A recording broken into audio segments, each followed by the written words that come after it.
always feel it correctly. So we avoid it altogether. If there's no breathing, chances are this person is already in a situation which requires CPR anyway. Okay, so instead of C being C being circulation, now it's CPR. So what we do is, once we know that there's no breathing, we move on to giving compressions and ventilation. So cycles of CPR. So one cycle is 30 compressions and 2 mouth-to-mouth blows, right? So the compressions are found by taking your middle finger, placing it on your last rib cage. Okay, so if you want to try on yourself, okay, you can find your last rib cage on your side. Okay, once you locate the last rib cage, you move along to the center of the two, where you feel the inverted V. So you should be able to feel the inverted V somewhere around here. Okay, once you find that, you can put one finger spacing next to the inverted V. This gives you the spacing to place your other hand. Okay, so now my other hand goes one finger away from that V. I lock my arms together, right, and then I bring my weight above. So you notice I bring my weight directly above the casualty, and I have locked my arms in place. Okay, so I've locked my arms because I don't want them to bend. If it's bending and I'm giving compressions, actually I end up start bouncing. I cannot stay still, right? So if I lock my arms into place like this, then I can give proper compressions like this. Okay, so the compressions have a specific count. Okay, the compressions have a specific count. Okay, the count goes something like this: 3, 2, 1, go. 1 and 2 and 3 and 4 and 5. 1 and 2 and 3 and 4 and 10. 1 and 2 and 3 and 4 and 15. 1 and 2 and 4 and 20. 1 and 2 and 3 and 4 and 25. 1 and 2 and 3 and 4 and 30. Okay, so that's your 30 compressions. You don't know the person, right? If it's your own family member, of course you will not think twice. You'll straight away give the blow.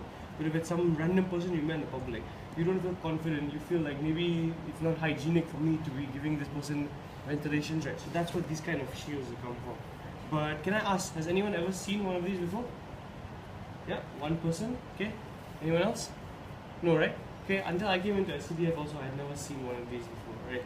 Because you don't see people actually carrying these around when you go. You can find them at pharmacies, you can find them in hospitals and whatnot, but you don't actually hear of people actually who carry them around. So if you come to a case where I am giving my compressions, then I come that when I want to give the blow, I smell the person's breath and I cannot take it, then do you think I should still give the blow, or do you think I should stop my CPR? Do you think I should still continue doing compressions, or do you think I should stop my CPR completely? What do you guys think? Continue. Continue, right? Yeah, very good. So a lot of people think that if you cannot give the ventilations, there's no point doing CPR. But actually the truth is that even just giving compressions all the way, there was a study done in the United States where it said that even just giving compressions all the way still has better benefits than not doing anything at all. Of course, right? Like, it's better to do something than not to do anything. Okay? But let's say in a case like this where I do have my mask, I can give ventilations by opening the airway again. So after I've done my 30 compressions, I come to the mouth, I open the airway, pinch the nose, as you would have seen in the video also. You pinch the nose, you cover this whole thing with your mouth, you blow, and you try to look for chest rise. Okay? So you all cover chest rise. Okay? Okay? Once you've given the blow, you let go, and then you give your second one. Okay? So that's 2 ventilations. So that in total is 1 cycle of CPR, 30 compressions and 2 mouth-to-mouth blows. Okay? I continue doing my cycles of CPR until 2 cases happen. One is that the paramedic arrives. So the ambulance arrives and the paramedic's here, then of course I can just hand over to the paramedic. The second case is when the casualty shows signs of life. Okay? It's very important. If you see signs of life, you stop straight away. Okay? It's not like you are giving compressions and you're like 1 and 2 and 3 and 4 and 20, and then this person comes back and then suddenly you're like, so wait, I have 10 more to go, and then you continue giving compressions. Okay? So make sure you stop as soon as you see any signs of life, right? Okay, so then let me ask you guys something. Let's say I'm giving compressions. I'm giving compressions, and then halfway through, I'm like 1 and 2 and 3 and 4 and 10, and then suddenly I can hear cracks. I can hear crack, crack, crack, crack, okay? Because of the rib cage. So do you think I should continue going, or do you think I should stop? Okay, so everyone thinks I should stop, right? Okay, you'll be surprised to know that you should continue going in a case like that, okay? So the thing is that what would you rather have? Would you rather have a casualty that is dead with no injuries at all, or a casualty that's alive with minor ribcage fractures which can heal over time, right? So it's better to have life over limb, right?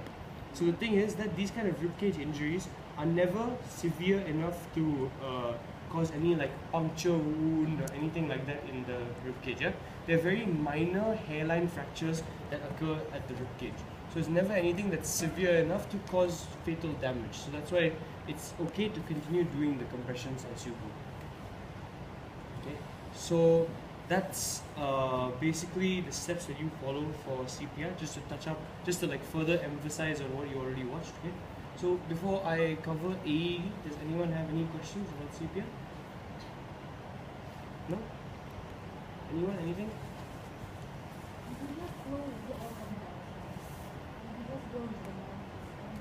It is carbon dioxide. Yeah. We still have to provide the ventilation because you're trying to give the compressions and then you're trying to give the dose. It's a process that you need to follow. So you're providing them with air.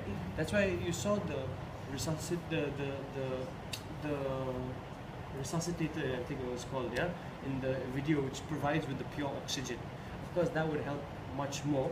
But in a case where you cannot do anything, at least giving a ventilation is better than, is some form of providing air than nothing at all.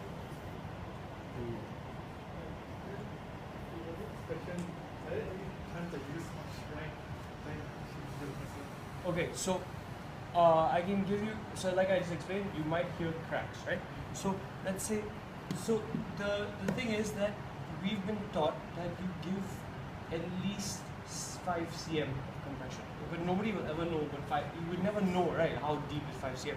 So you can just give full strength compressions, okay? Because I don't think that you yourself would ever, if you're too strong, also I don't think that you would press so hard.